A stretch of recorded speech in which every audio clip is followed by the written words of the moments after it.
उपस्थित सर्व मान्यवर मंडळींच्या हस्ते होत आहे।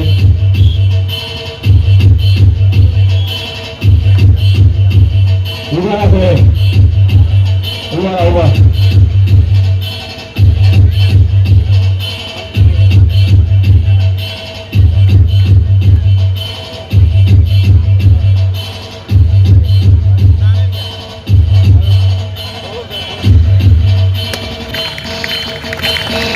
गणपतीचा पूजन संपन्न झालेला आहे।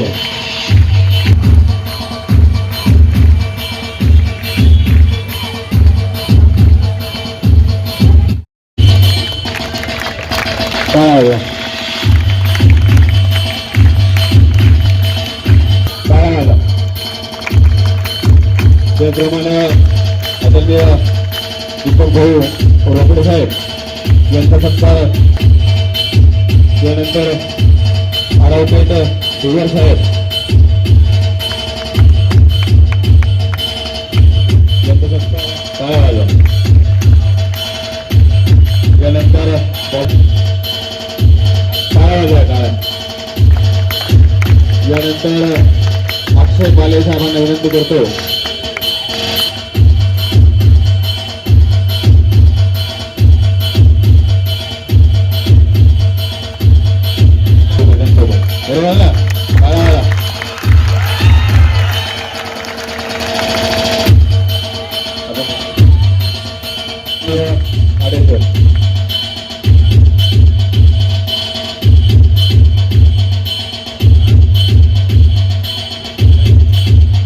धन्यवाद सर।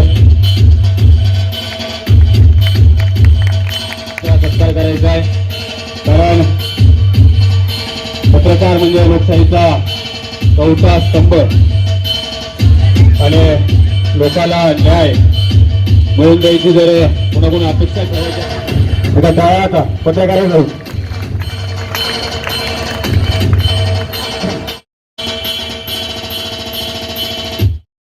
छत्रपती संभाजीनगर यांचा सत्कार गौरव सर करत आहेत। टाळा वाजा, कारण भुजे साहेबांचं नेहमी सहकार्य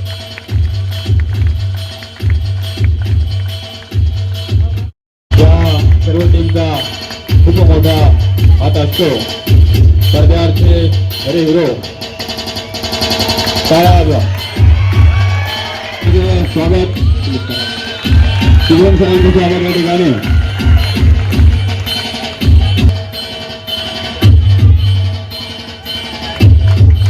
शुभम अल्लारकर एकदा टाळ्या सरांसाठी, टाळ्या होत्या एकदा।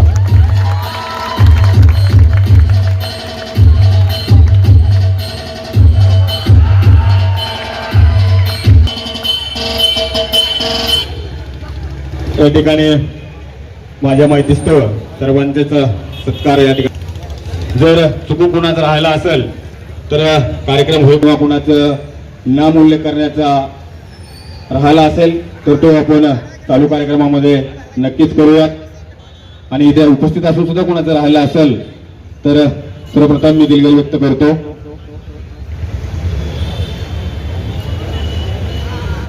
आपल्या आयुष्यामध्ये महत्वाचं आणि मोलाचं असतं, तर सर्वप्रथम मी सुर्वे सरांना विनंती करतो की त्यांनी आपलं अनमोल मार्गदर्शन आम्हाला या ठिकाणी करावं। सुर्वे सर।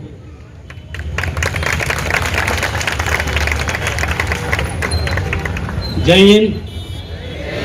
आवाज नाही आला। जय हिंद। गुणवंतांचा सत्कार सोहळा आपण आयोजित केलेला आहे। या सोहळ्याला सन्मानमूर्ती डॉक्टर गायकवाड सर, तसेच आदरणीय व्यासपीठ आणि भारत अकॅडमीचे सर्व संचालक आणि सगळ्यात महत्त्वाचं म्हणजे या ठिकाणी तुम्ही सर्व उपस्थित विद्यार्थी मित्र आणि मैत्रिणींनो, आजचा हा दिवस, हा सोहळा घेण्याच्या मागचा उद्देश, जे विद्यार्थी या ठिकाणी बहुसंख्येनं वेगवेगळ्या क्षेत्रामध्ये आपल्या यशाची कीर्ती आणि मान सन्मान मिळवण्यासाठी जी अहोरात्र त्यांनी कष्ट केलेले आहेत, जी मेहनत घेतलेली आहे, जे परिश्रम केलेले आहे, त्या परिश्रमाची पूर्ती म्हणून एक अकॅडमीच्या वतीनं आपण या ठिकाणी हा सत्कार सोहळा ठेवलेला आहे. या सत्कार सोहळ्याचा महत्त्वाचा उद्देश असा, ज्या विद्यार्थ्यांनी आपल्या आयुष्यामध्ये सुद्धा सुयोग म्हणून आणलेला आहे, कारण त्या विद्यार्थ्यांनी ओळखलेलं आहे की मी कोण आहे. सर्वप्रथम तुम्ही स्वतःला ओळखण्याची क्षमता ठरवा. तुम्ही कोण आहात हे जोपर्यंत तुम्हाला माहीत होणार नाही, तोपर्यंत तुम्ही तुमची पंख ही गगनाला गवसणी घालण्यासाठी उडू शकणार नाही. तुम्ही कोण आहात हे सुद्धा विद्यार्थी आहे, तुम्ही सुद्धा विद्यार्थी आहात. आणि ज्या गोष्टीसाठी आपण प्रयत्न करतो ती गोष्ट करण्यासाठी त्यांनी जर ते अचीव केलं असेल तर आपल्याला का करता येत नाही. त्यासाठी एक मी छोटंसं उदाहरण तुमच्या समोर सांगेल. प्रत्येक जण गरुडाची तुलना इतर पक्षासोबत काही करू शकतो आणि ही गरुड झेप त्यांच्या आयुष्याची यशस्वी झेप आहे. तुम्हाला सुद्धा तुमचं आयुष्य यशस्वी जर करायचं असेल तर त्यासाठी गरुडासारखी झेप घेणं गरजेचं आहे. आकाश शेगणं केव्हा होते, आकाशाला गवसणी आपण केव्हा घालतो. गरुडाचा पक्षी जो आहे तो पक्षाचंच उदाहरण तुम्ही घ्या. ज्यावेळेस ती आपल्या पिल्लांना जन्म देते तेव्हा पिल्लांना जन्म दिल्याच्या नंतर अंड्यातून बाहेर आलेल्या त्या पिल्लांना टेकडीवरून मोठ्या शिखरावरून हात पायानं ती ढकलते आणि ढकलल्याच्या नंतर त्या पिलांच्या पंखामध्ये किती ताकद आहे, किती क्षमता आहे हे जेव्हा पिलं वरच्या टेकडीवरून शिखरावरून असफलता एक चुनौती है उसे स्वीकार करो, क्या कमी रहेगी देखो और सुधार करो. असफलता एक चुनौती है उसे स्वीकार करो, क्या कमी रहेगी वो देखो और सुधार करो. जब तक ना सफल हो तब तक नींद चैन को त्यागो तुम, जब तक ना सफल हो तब तक नींद चैन को त्यागो तुम. संघर्ष का मैदान छोड़कर मत भागो तुम, कुछ ही किए बगैर जय जयकार नहीं होती. आणि कोशिश करने वालों की कभी, कोशिश करने वालों की कभी. तुम्हाला कोशिश केल्याशिवाय मित्रो किनारा मिळणार नाही. कोशिश केल्याशिवाय तुम्हाला तुमचं ध्येय प्राप्ती करता येणार नाही. ती ध्येय प्राप्ती करण्यासाठी मी तुम्हा सर्वांना भारत करिअर अकॅडमीच्या वतीनं या ठिकाणी शुभेच्छा देतो. आणि सगळ्यात महत्वाची गोष्ट, कुठे काय घडते, कोण काय म्हणते, सगळीकडे असे बरेचसे लोक निंदक असतात. आणि माझं असं म्हणणं आहे, निंदकाचे घर असावे शेजारी. जोपर्यंत आपली कोणी निंदा करत नाही तोपर्यंत आपल्या खऱ्या कर्तृत्वाची आपल्याला ओळख करता येत नाही. संत तुकाराम महाराज म्हणाले, निंदकाचे घर असावे शेजारी. आमच्या सुद्धा आजूबाजूला अनेक जण निंदक आहे. भारत करिअर अकॅडमीची की निंदा करणारे लोक आहे, आमची स्वतःची निंदा करणारे आहे. पण आम्हाला आमचं स्वतःचं आयुष्य उज्ज्वल करायचं आहे आणि आयुष्य उज्ज्वल करण्यासाठी निंदकाची वाट बघायची नाहीये. पंतप्रधान जरी देशाचे असले त्यावर लोक निंदा करतायत, देव जर एखादा देवळातला असला त्याच्यावर सुद्धा निंदा करतायत. आम्ही माणसं आहोत आणि माणसाला आमची सत्कार करण्यासाठी सन्मानाची गोष्ट प्राप्त करायपर्यंत अनेक लोक तुम्हाला असे निंद करणारे भेटतील, उणीव शोधणारे भेटतील, तुमच्यामध्ये अभाव निर्माण करणारे भेटतील. पण या सर्व गोष्टीला या ठिकाणी थारा द्यायचा नाहीये. तर आपण एकच ठरवायचं आहे की माझ्या आई वडिलांना माझ्यावर जो विश्वास ठेवला आणि माझं जे स्वप्न आहे ते स्वप्न मी या ठिकाणी साकार करून जाणार आणि तेच खरं माझं स्वप्न असणार. करणार की नाही, करणार की नाही? आवाज नाही आला. सर्वजण करसाल. लोकांच्या निंदनाला किंवा एखाद्या येणाऱ्या गोष्टीला बातमीला भुरळ पाडण्यासाठी किंवा तुम्हाला तशा पद्धतीने तिथं थांबवण्यासाठी थांबसाल का? थांबसाल का? थांबू नका. यशाचा मार्ग हा खडतर असतो आणि खडतर मार्गाला अशा प्रकारचे ते संघर्ष करण्यासाठी मी तुम्हाला माझ्या वतीनं भारत करिअर अकॅडमीच्या वतीनं आणि मराठी विभाग, मराठी व्याकरण या विभागाच्या वतीनं प्राध्यापक सुर्वे तुम्हाला अधिक शुभेच्छा देतो आणि थांबतो. जय हिंद, जय भारत.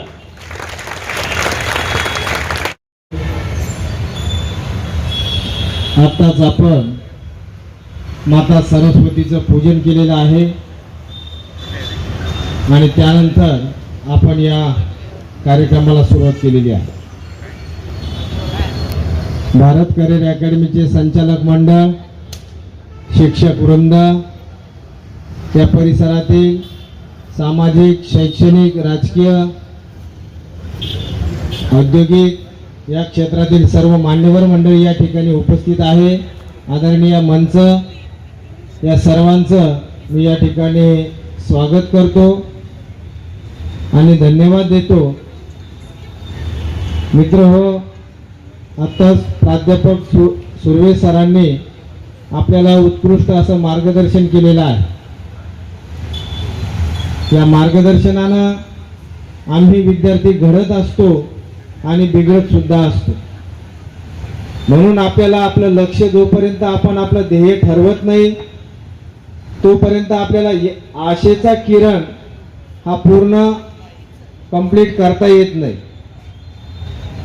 ज्यावेळेस सूर्य या अथांग जगावर आपली किरणं निस्वार्थपणे पसरवतो, त्यानंतर वनस्पती आपलं अन्न तयार करतात, पशु पक्षी विहरतात, सजीव प्राणी बागडतात. तर या दृष्टीनं या निसर्गाच्या नियमाप्रमाणे आपला विद्यार्थी सुद्धा, आपलं विद्यार्थी जीवन सुद्धा असंच आहे. जोपर्यंत आपण आपल्या आयुष्यात अपेक्षित यश पूर्ण करू शकत नाही, असं माझं वैयक्तिक मत आहे. म्हणून या ठिकाणी खऱ्या अर्थानं आपल्याला अनुभवी शिक्षक लोक लाभलेले आहेत. या अकॅडमीचे संचालक मंडळ जर आपण बघितलं, ही त्रिमूर्ती आहे, परंतु या त्रिमूर्तीने कमी दिवसामध्ये, कमी कालावधीमध्ये जास्तीत जास्त अधिकारी, जास्तीत जास्त जवान देण्याचं कार्य केलेलं आहे. स्वागत करूया.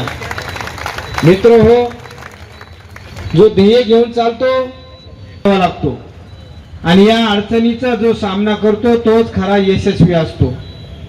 अशा अडचणी जीवन जगत असतानाही येतात, नाही येतात आणि जीवन व्यवहार करताना सुद्धाही येतात. मग या अडचणीला घाबरून अथवा त्या अडचणीचा भाऊ करून आपण यशस्वी होऊ शकणार नाही. आता सरांनी संत तुकारामांचं उदाहरण घेतलेलं आहे. ते संत मंडळी होती, आपण माणसं आहोत. त्या संत मंडळीनं सुद्धा जीवन व्यवहार जगण्यासाठी अनंत अडचणीचा सामना करावा लागलेला आहे. आपल्या शेजारी प्रतिष्ठान नगरी आहे आणि या नगरीमध्ये संत एकनाथ महाराज यांना सुद्धा अनंत अडचणीचा सामना करावा लागलेला आहे. संत तुकाराम महाराजांना आपल्या गाथा सुद्धा बुडवाव्या लागलेल्या आहेत. परंतु तो दिवस येण्यासाठी, यश मिळवण्यासाठी, ते यश बघण्यासाठी फक्त आपले आई वडील आपल्या समोर असायला पाहिजे. म्हणून जे आई वडिलांचं स्वप्न आहे त्यांचे अश्रू पुसण्याचं कार्य आपल्याला करायचं आहे. ते राबून ऊन वारा पाऊस कशाचीही तमा न बाळगता फक्त एक टक लावून आपल्याकडे बघित आहे ते की माझा मुलगा, माझी मुलगी ही यशस्वी होईल. म्हणून आपण रोज आरशात बघताना, जेवण करताना आणि झोपताना आपण त्यांना 3 वेळेस आठवायला पाहिजे. त्यांचा चेहरा आपल्या डोळ्यासमोर आला पाहिजे. पीटी उषाचा चेहरा आपल्या डोळ्यासमोर आला पाहिजे. या लोकांनी अनंत प्रयत्न करून ध्येय यशस्वी केलेलं आहे आणि ते ध्येय आपल्याला यशस्वी करायचं आहे. मी अधिक न बोलता, अधिक मार्गदर्शन न करता, अधिक तत्वज्ञान न सांगता एवढंच सांगेल, आपल्या आईवडिलांचे अश्रू आपल्याला पुसायचे आहे. आणि जोपर्यंत मी आपल्या आईवडिलांचे अश्रू पुसण्याचं ध्येय ठेवणार नाही तोपर्यंत मी यशस्वी होऊ शकणार नाही. म्हणून मला यशस्वी व्हायचं असेल, यांच्यासारखं यशस्वी व्हायचं असेल, तुम्हाला असं स्टेजवर बसायचं असेल आणि मातृभूमीची सेवा करायची असेल तर आज एक खुणगाट बांधायची आहे. शिकवलेलं मी लक्षात ठेवेन. मी दररोज सूर्य उगायच्या आत उठेन आणि भगवंताला प्रार्थना करेल की मला यशस्वी होऊ दे, मला आयुष्यात यशस्वी होऊ दे. आणि यशस्वी करण्यासाठी ही सर्व संचालक मंडळ, शिक्षक वृंद आपल्यासाठी प्रयत्न करत आहेत. ते प्रयत्न फलदायी होण्यासाठी आपण लक्ष देऊन आपण अभ्यासात लक्ष देऊया आणि आपलं पुढील मार्गक्रमण करूया. म्हणून या यशस्वी विद्यार्थ्यांसाठी आपण जोरदार टाळ्या वाजवून त्यांचं स्वागत करू. आणि खऱ्या अर्थाने यांनी आज आपल्या आईवडिलांचे अश्रू पुसलेले आहेत. आज ते यशस्वी झालेले आहेत. आपणही उद्या यशस्वी होणारच आहोत. म्हणून आपण कुठलाही न्यूनगंड मनात न बाळगता आय कॅन डू, मी होणारच, मी यशस्वी होणारच, ही वृत्ती आपण ठेवायची आहे. आणि भगवंताला, नियंत्याला आपण तसं मागायचं आहे. म्हणून मी अधिक न बोलता या ठिकाणी थांबतो. या ठिकाणी माझा सन्मान केला, सत्कार केला, त्याबद्दल मी आपल्या संयोजक मंडळाचे या ठिकाणी आभार मानतो आणि थांबतो. धन्यवाद. धन्यवाद. को उत्साह और प्रेरणादायी होना चाहिए, इसलिए हम लोग सत्कार समारोह रखते हैं. सत्कार समारोह हमने रखा है जिससे कि आप आने वाले समय में ये जो बच्चे अग्निवीर में लगे हुए हैं, हमारे यहाँ से, हमारी एकेडमी से 25 स्टूडेंट अग्निवीर में सेलेक्ट हुए हैं, जिसमें से एक बच्चा एयरफोर्स में सेलेक्ट हुआ है, जो कि पूरे महाराष्ट्र में 1 नंबर पे उसका क्रमांक है. आज हम सभी ये प्रेरणा भी लेना चाहिए, हमारे सभी जितने भी असफल स्टूडेंट हैं, प्रेरणा भी लेना चाहिए कि आज नहीं तो कल हम जरूर सेलेक्ट होंगे. बस मन में 3 चीजें आप अपने मन में रखें तो आज नहीं तो कल जरूर सेलेक्ट होंगे. पहला, संयम. आपके अंदर संयम रहेगा तो आज नहीं तो कल आप जरूर सेलेक्ट होंगे. दूसरा, विश्वास. यदि आप अपने अंदर विश्वास रखेंगे, खुद पर विश्वास रखेंगे, तो आज नहीं तो कल जरूर विश्वास की वजह से आप जरूर संपूर्ण तरीके से आप सफल होंगे. इसके लिए मैं एक वाणी बताता हूं जिससे कि आप सफल हो सकते हैं. जैसे कि कोई भी असफल स्टूडेंट अपने विचारों से वो सफल हो सकता है. उसके अंदर एक विचारधारा होनी चाहिए कि उसके मन में जो भी निगेटिविटी हो पॉजिटिविटी में बदल जाए. उस पर मैं एक चीज कहूंगा कि करत करत अभ्यास ते जड़मती हो तो सुजान. ये कहा जाता है. पहले जब आप मन में ये उत्थान रखें कि हाँ, हमें दृढ़ संकल्प लेना है कि अपने माता पिता के लिए, अपने घर के जो भी आपको यहाँ पे इस एकेडमी में लाए हैं, उनके लिए आप दृढ़ संकल्प लें कि करत करत अभ्यास थे जड़मती हो तो सुजान, रस्सी आवत जाते सिल पर परत निशान. यानी कि जिस प्रकार से कुएं में पानी निकालने के लिए एक रस्सी को डाला जाता है और वह रस्सी दर बदर धीरे धीरे इतनी मुलायम होते हुए भी इतनी कठोर हो जाती है कि उस ईंट पर निशान छोड़ जाती है. आप भी अपने मेहनत से ऐसा कर जाइए जो कि आप यहाँ पे एक निशान छोड़ के जाइए, जिससे हमारा एकेडमी का नाम हो और आपका भी आपका नाम हो. साथ ही of the students which have got what they are dream for. ज्या गोष्टीसाठी हे विद्यार्थी पहिल्या दिवसापासून या अकॅडमीमध्ये आले होते, आज ती गोष्ट त्यांना भेटली आहे. या सत्कारचा मेन मोटिव्ह म्हणजे यांची तर सत्कार करणेच, त्यापेक्षा जास्त म्हणजे तुम्हाला आठवून देणं आहे की आपण पण या ठिकाणी काहीतरी गोल घेऊन आलोय. तो गोल आणखी आपला इनकम्प्लीट आहे.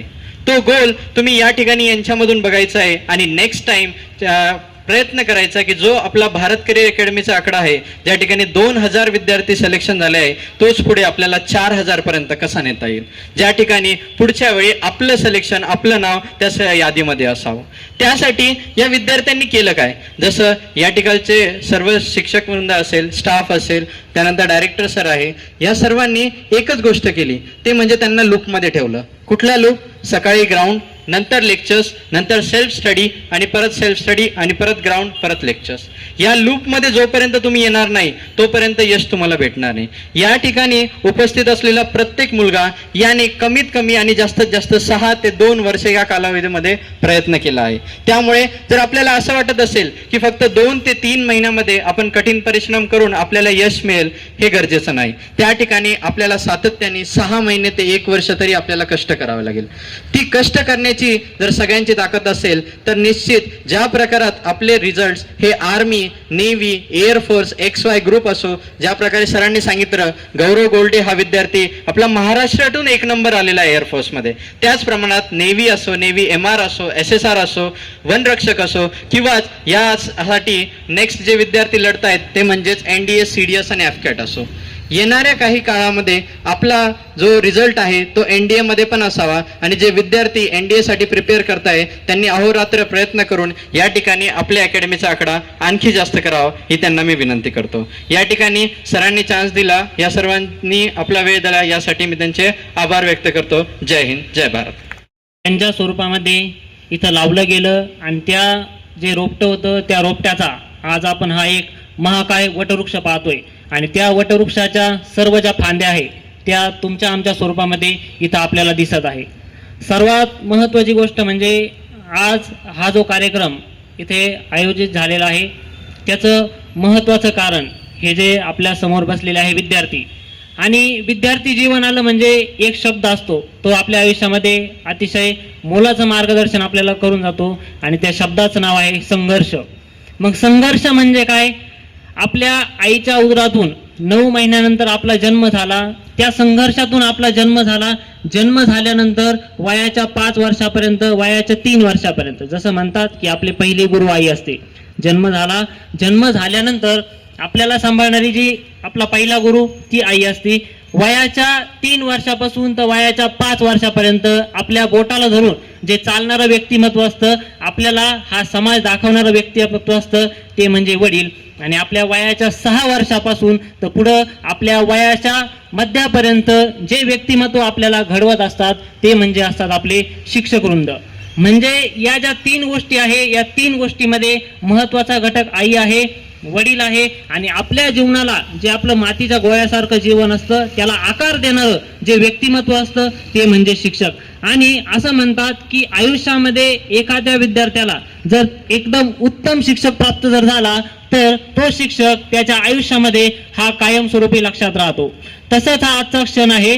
जवळपास आपले जे 25 विद्यार्थी आहे या 25 विद्यार्थ्यांमध्ये आपल्याला जे शिक्षकांचं स्वरूप दिसतंय म्हणजे काय, जेव्हा आईच्या उदरातून जन्म घेतल्यानंतर काही कळत नाही, 2 वर्षांनी आपल्याला वडील थोडं शिकवतात आणि तिथून पुढे आपला कार्यकाळ हा शिक्षकांच्या भरोशावर चालतो आणि शिक्षकांच्या भरोशावर चालल्यानंतर आपण त्याला किती प्रेरित करतो, म्हणजे आपल्यामध्ये ती करण्याची कॅपॅसिटी आहे की नाही. शिक्षकांनी बघितल्यानंतर आपल्याला लगेच कळतं, शिक्षक लगेच ओळखतात हा विद्यार्थी करू शकतो की नाही करू शकतो, करू शकतो की नाही करू शकतो. पण मी या मताचा आहे की प्रत्येक विद्यार्थी हा करू शकतो, फक्त त्यामध्ये 2-3 महत्त्वाच्या गोष्टी पाहिजे. सगळ्यात महत्त्वाची गोष्ट म्हणजे संयम.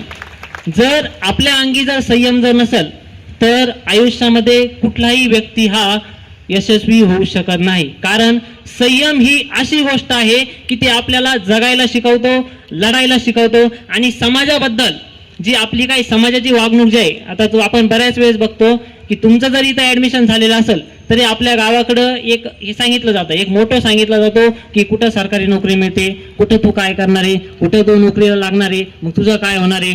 हा जो फॅक्ट आहे हा आपल्याला मोडता येतो. कसा? पण त्यासाठी आपल्यामध्ये डेडिकेशन पाहिजे. आणि सगळ्यात महत्त्वाची गोष्ट, आपण ज्या संस्थेमध्ये आलेलो आहे, ज्या संस्थेमध्ये आपण काम करतोय, आपल्याला आपलं जे उज्ज्वल भविष्य घडवायचं आहे त्यासाठी आपल्याला जे कार्य करायचं आहे ते जर चांगल्या लोकांच्या देखरेखीमध्ये जर ते कार्य जर झालं तर मला तरी वाटतं आयुष्य जगणं खूप काही अवघड नाही. So my name is Om Rajesh Deshmukh. I am math faculty over here. I have cleared multiple exams like CDS, FCAT and completed my BTech from VIT college. तर सर्वप्रथम मी हे जे 25 मुलं आज इथे उपस्थित आहे त्यांच्या मनापासून धन्यवाद अभिनंदन करतो. आणि जे आपले सर आहे, घुगे सर असेल, सुरडकर सर असेल किंवा कवडे सर असेल, त्यांच्या मनापासून धन्यवाद म्हणू इच्छितो. कारण की त्यांनी हा जो प्लॅटफॉर्म या ठिकाणी मुलांसाठी केला आहे तो प्लॅटफॉर्म हे जे बसलेली मुलं आहेत त्यांच्यासाठी आनंदाचा प्लॅटफॉर्म आहे, पण तुम्ही जे मुलं आहेत त्यांच्यासाठी हा प्रेरणादायी एक प्लॅटफॉर्म आहे. ठीक आहे. आता तुम्ही ती मातीच्या गोळ्याची गोष्ट ऐकली असेल. आता मी जसं मॅथचा टीचर आहे तीच गोष्ट मी थोडं मॅथमॅटिकल वेमध्ये सांगतो. आता NDAची मुलं असतील त्यांना वेक्टर्स माहिती आहे, बरोबर, वेक्टर स्केलर्स माहिती आहे. आता वेक्टर्स आणि स्केलर या दोघांपैकी जो वेक्टर आहे तो प्रत्येक ठिकाणी का लागतो. आता दोघांमध्ये मॅग्निट्यूड सेम असतं, पण व्हेक्टरकडे एक स्पेशल गोष्ट असते, ते म्हणजे डायरेक्शन. प्रत्येक मुलाकडे त्यांचं मॅग्निट्यूड आहे, पण जे डायरेक्शन भेटणार ते तुम्हाला इथं भेटणार. ठीक आहे. आणि यासोबत म्हणजे खरं तर सगळ्यात शेवटी बोलणं हा अवघड पार्ट असतो, कारण की आपल्या आधी बरेचसे व्यक्तिमत्व बोलून गेलेले असतात आणि बोलण्यासाठी फारसं काही उरत नाही. तर एकच सांगतो, ज्या गोष्टीसाठी तुम्ही आले आहात ती गोष्ट मनापासून करा. आणि बरेचसे 16 ते 25च्या वयोगटामध्ये म्हणजे त्यांना समज आहे चांगली गोष्ट काय वाईट गोष्ट काय, आणि याच वयोगटामध्ये तुम्ही डिस्ट्रॅक्ट होऊ शकतात. तर तुमचा पोटेन्शियलचा चांगल्या वेळी उपयोग करा आणि काहीतरी साध्य करून दाखवा. ठीक आहे. एवढं बोलून मी माझे 2 शब्द संपवतो. धन्यवाद. क्षणाची आतुरतेने वाट पाहत आहात त्या या सर्व हिऱ्यांचं त्या ठिकाणी आपण सत्कार करणार आहोत.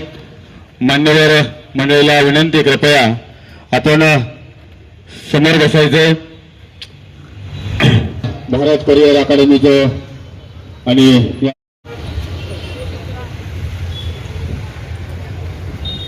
आदरणीय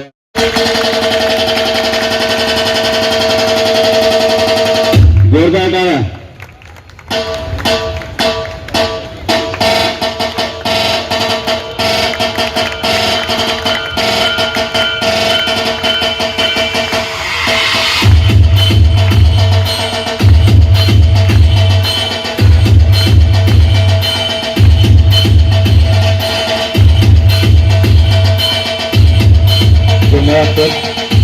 नमस्कार, मी निलेश राजपूत.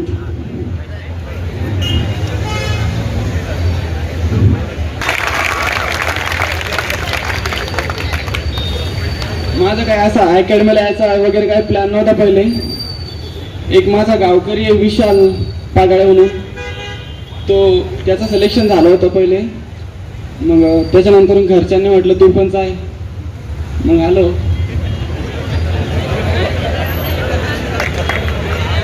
आल्या एक भरती चालू होती अग्निवीरची पहिली. त्याच्यानंतर मग दुसऱ्या भरतीने फॉर्म भरला आणि पेपर वगैरे काढला.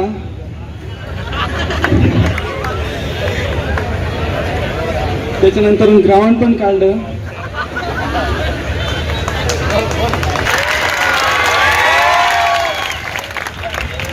मेडिकल बी झालं आणि त्याच्यानंतर मग फायनलला बाहेर झालो. प्रॅक्टिस करायला लागलो. मग पेपर बी चांगल्या मार्काचा मारला. त्याच्यानंतर ग्राउंड पण काढलं आणि मेडिकल बी आणि फायनल पण सिलेक्शन झालं. पेपर झाल्यानंतर मग मी RTI लावला होता. त्याच्यानंतर माझे मार्क्स समजलेत. मला ग्राउंडचे 100 आणि पेपरचे लगभग मध्ये 179 होते, म्हणजे पुरे 179 होते. मग त्याची काय भीती नव्हती की फायनलला कटू शकतो म्हणून. मग नंतर सिलेक्शन झालं आणि आता तुमच्याकडे उभा आहे.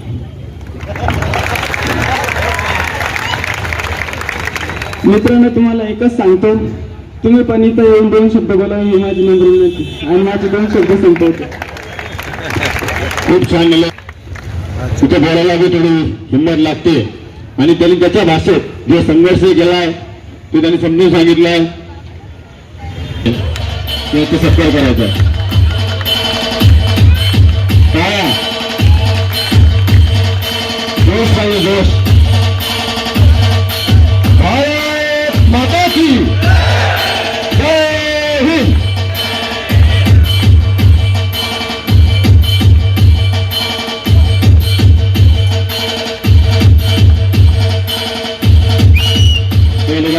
मस्के साहेब, त्यांचे वडील हे सुद्धा. मस्के साहेब बोलता का? आता तुम्हाला सगळ्याला माहित आहे मी कोणी तर. ज्याला माहित नसेल त्याने ऐकून घ्या. मी या अकॅडमीचा सगळ्यात चमकणारा हिरा आहे. जिथं कोणाचं नाव येत नव्हतं तिथं मग नाव पहिलं होतं. जिंदाबाद. तर झालं असं होतं, 10वीचा रिझल्ट लागला. घरी बसेल होतो, जेवण घेऊन झालं. पप्पा म्हणे काय करायचं? म्हणलं आता 11वी 12वी करू. पप्पा म्हणे 11वी 12वी तर होईनच, पुढं काय करायचं? म्हणलं आता काय सांगावं. सांगितलं आर्मी. मग आर्मी सांगितलं आणि पप्पांना की दुसऱ्या दिवशी अकॅडमी आणून टाकलं. ते झालं. मग इथंच ॲडमिशन घेतले 11वीला. 1 वर्ष कॉलेज केलं. कॉलेजमधून बी काढून दिलं. मग सरनं तिकडे समर्थ कॉलेजला टाकलं. त्याच्यानंतर मग फॉर्म गिम भरला होता आर्मीचा. पहिल्या भरतीला फायनल मेरिटला कटलो. मग दुसऱ्या भरतीत लागला होता. खरंच लागलो नाही.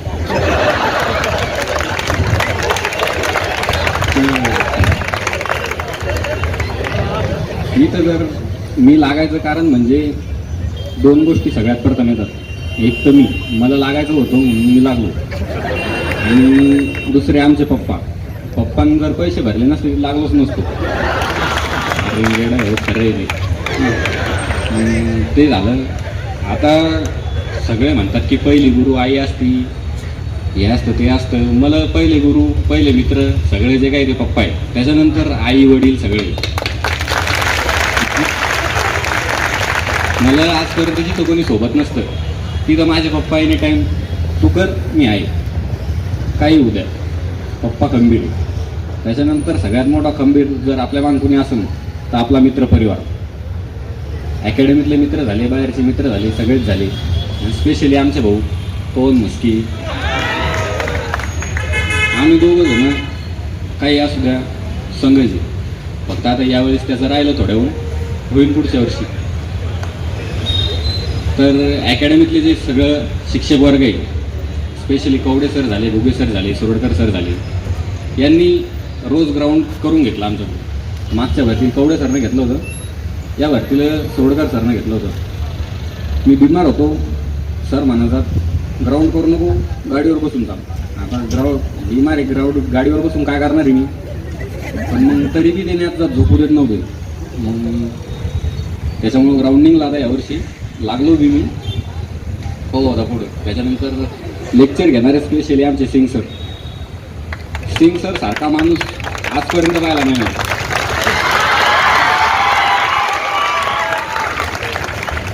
आम्ही एवढे जण जे काही लागेले सगळे सिंग सरमुळं लागेले. आता ग्राउंडला कवडे सर झाले, सोडकर सर झाले, घोडे सर झाले, याच्यामुळे 100पैकी 100 मार्क होते. पण मग पेपरला बी जे काही 94 मार्क पडले ते सिंग सरमुळं पडले. आणि मागच्या वेळेस असं झालं 174वर मेरिट लागली आणि मला 172 मार्क होते. तर मग यावर्षी असं ठरवलं होतं की यायचं जेवढी मेरिट लावायची तेवढी लावू द्या, आपण लागून दाखवायचं, आणि ते करून दाखवलं. तर एवढे बोलून माझे 2 शब्द संपवतो आणि या अकॅडमीचे अभिवादन करतो.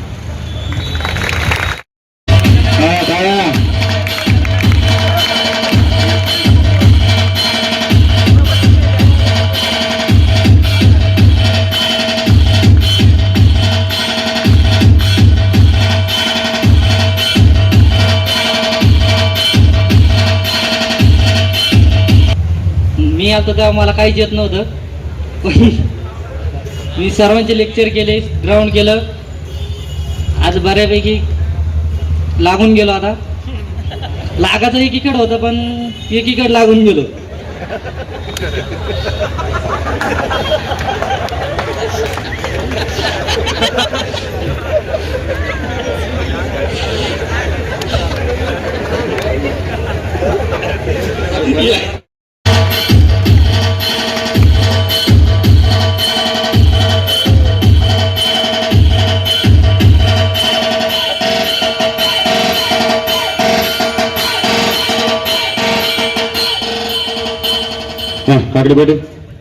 आपले अकॅडमीचे संचालक Kawade sir, Ghuge sir, Suradkar sir यांना मी धन्यवाद म्हणतो.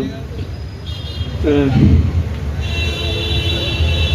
अकॅडमी याचा विषय एवढाच होता.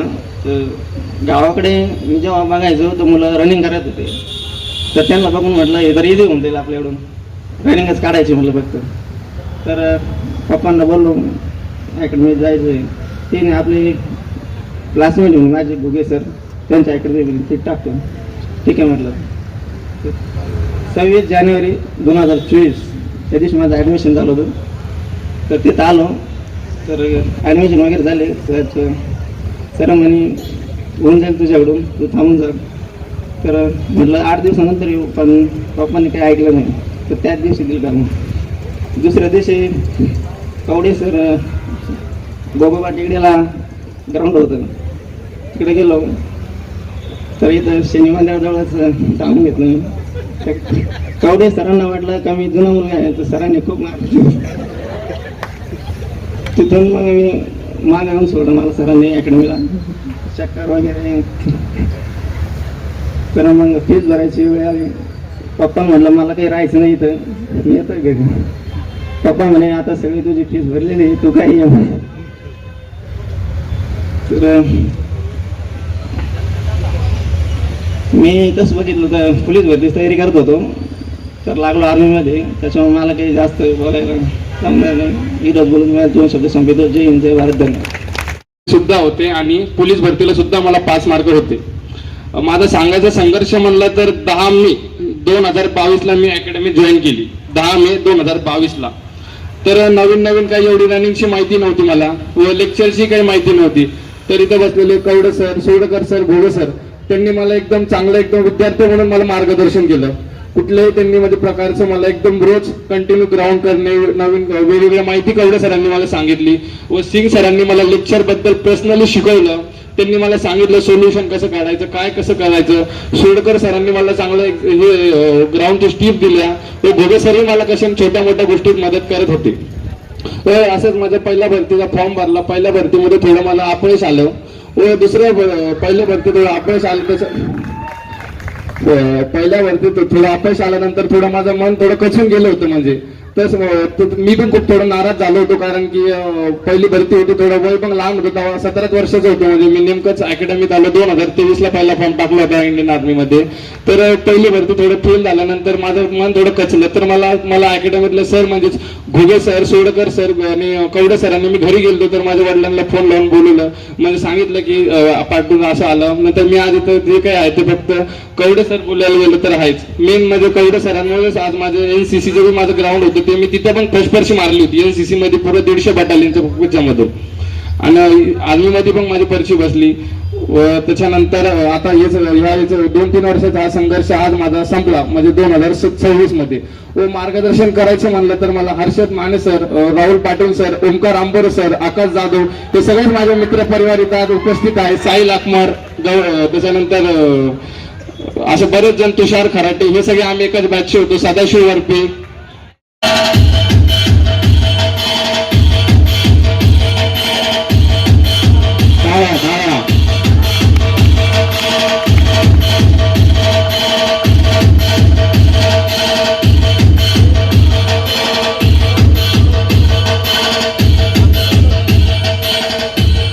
तू बोलणार आहे का? थोडं बोल ना.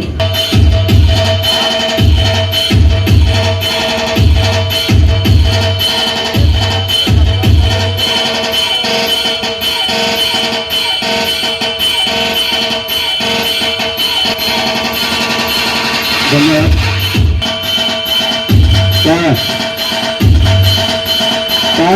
काय करू.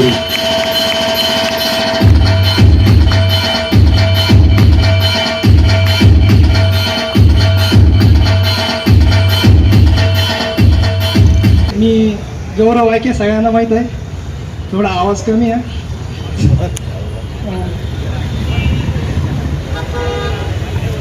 कुटुंबाला काय करा, जाऊ द्या, सुरुवात करतो. अकॅडमीला मी 2024 मध्ये आलो होतो, नोव्हेंबर महिन्यात. फर्स्ट भरती मी टी ए मारली होती. म्हणजे टी एची तयारी नव्हती, पण गावाकडं पहिला माझा भाऊ होता इथं अकॅडमीला, त्याच्यामुळं त्यांनी माझी गावाकडं थोडीफार ग्राउंडची वगैरे प्रॅक्टिस घेतली होती. आणि मी टी एला जायचं नव्हतं, पण मामाने जास्त स्पोर्ट्स केला की जा म्हणून. फर्स्ट भरती बघून तर हे काय होतं काय नाही, तर गेलो. टी एमध्ये थोडंफार नाही झालं, कारण की टी ए ती पहिली भरती म्हणल्यावर ते झालं. मग 13 नोव्हेंबर 2024ला अकॅडमीला ॲडमिशन केलं. भाऊ पण होता माझ्यासोबत इथं, पण तो काय 2-3 महिने सोबत राहिला. आणि झालं त्याचं, तो म्हटलं नाही होणार माझ्या, त्याचं वय संपलं होतं आर्मीमधून, तो गेला गावाकडं. मग मला म्हटलं होता मी तर चाललो आहे, पण तू येऊ नको असा. हो येतो म्हणलं मी, वर्दी घेऊन तर येणारच आहे. मग काय 2024मध्ये एक फॉर्म भरला होता, पण तिथं काय पेपर निघाला नाही. मग नंतर 2025ला फॉर्म भरला. 3 फॉर्म भरले होते, नर्सिंग, GD आणि टेक्निकल. नर्सिंगमध्ये तर नाही निघला, पण टेक्निकल GD 2 निघले होते.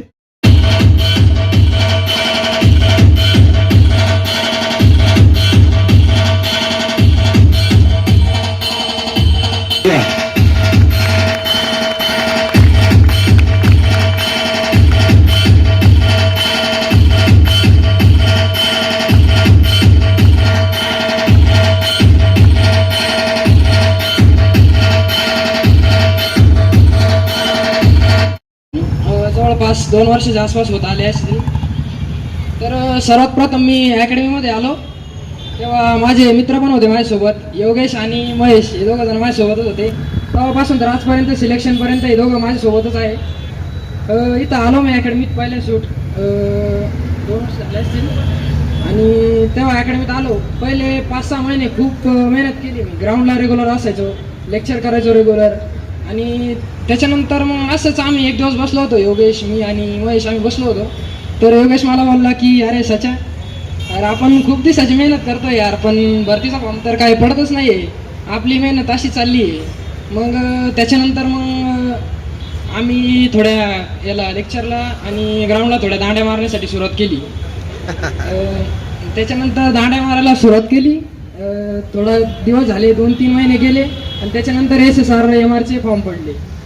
मग महेश आणि योगेश बोलले अरे यार आपलं नशीबच असं खराब आहे, आपण मेहनत सोडली आणि लगेच हे फॉर्म वगैरे पडले. त्याच्यानंतर आर्मीचा पण फॉर्म पडला होता. मग त्याच्यानंतर आम्ही डबल फॉर्म वगैरे भरले आणि आम्हाला याचं पेपरचं काय टेन्शनच नव्हतं, कारण की आमचे सिंग सर होते आमच्यासोबत. सिंग सरांनी आमच्याकडून खूप मेहनत करून घेतली, त्याच्यामुळे पेपरचं काय टेन्शनच नव्हतं. पेपर पण निघला SSRचा.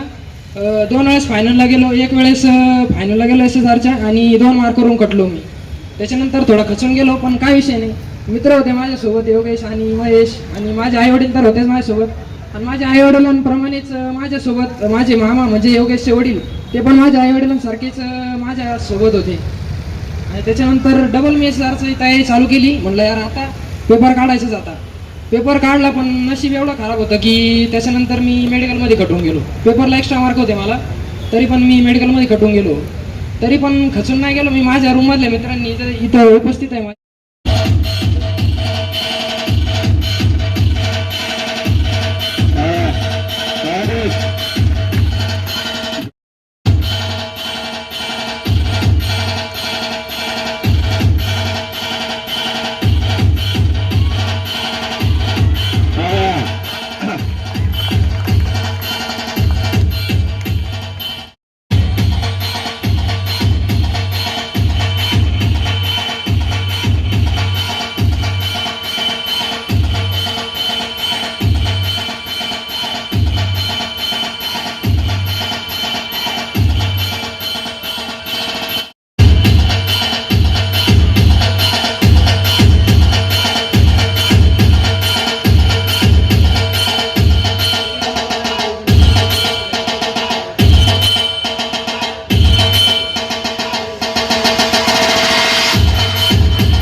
राहिले त्यानंतर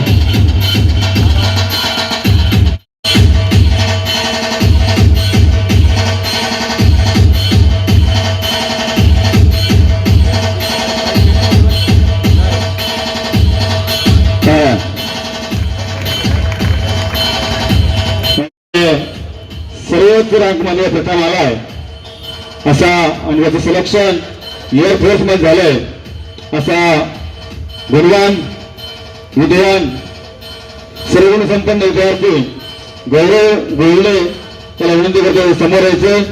त्याचा सत्कार आदरणीय या संस्थेचे सहसंचालक आदरणीय बाळासाहेब भुगे सर यांना विनंती करतो की त्यांनी गौरव करायचा. तर तुम्ही पण या कवडे सर.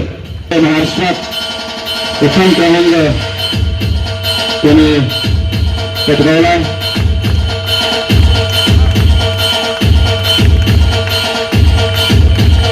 झालेलं आहे याचं श्रेय सर्वप्रथम मी माझ्या आईवडिलांना, भारत करिअर अकॅडमीला आणि माझा मित्र सुनील गायकवाड याला देऊ इच्छितो.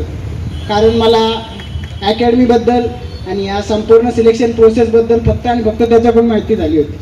सर्वप्रथम मला त्याच्यापासून सुरुवात झाली माझ्या संपूर्ण या प्रोसेसची. आणि special thanks to all the staffs and teacher of the Bharat career academy. At the end I will say just trust the process, work hard and that will pay off. Thank you. धन्यवाद.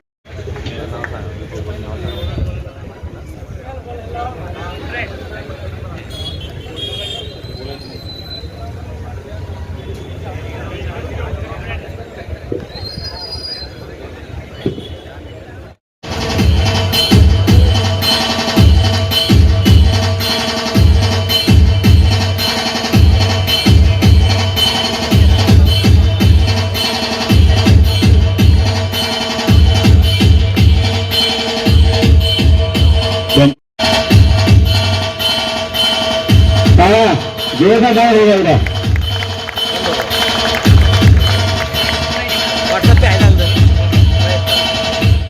अकॅडमीमधले जवळपास 100% मुलं मला ओळखत्या. 50 ओळखत तिकडं photo पहा मागं, तिथं स्वतः मी आहे. तो फोटो आहे 16 जानेवारी 2026चा. मी नेव्हीमध्ये लागलो होतो. त्याच्यानंतर 20 फेब्रुवारीला माझी जॉईनिंग होती. मी जॉईनिंगला गेलो, पण आता अकॅडमीमध्ये काही जाणार माहिती मी कटलो, काही जाणार माहिती मी सोडलं. मग मी ते आज सांगतोच तुमच्यासाठी. मी तिथं गेलो, मला पहिल्यापासून नेव्ही आवडत नव्हती. मी पप्पाला पण बोललो, पप्पासमोर रडलो होतो मी. आता ते सचिन काळे त्यांना स्वतः फोन केला माझ्या पप्पाला का त्याला करायची नाही म्हणून. पण पप्पा बोलले, पप्पा पण भरती करत होती, पण पप्पाचं कानाच मेजर पॉईंट होता.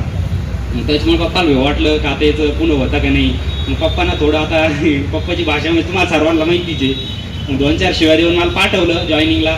पण माझ्या मनात पहिल्यापासून नेव्ही नव्हती.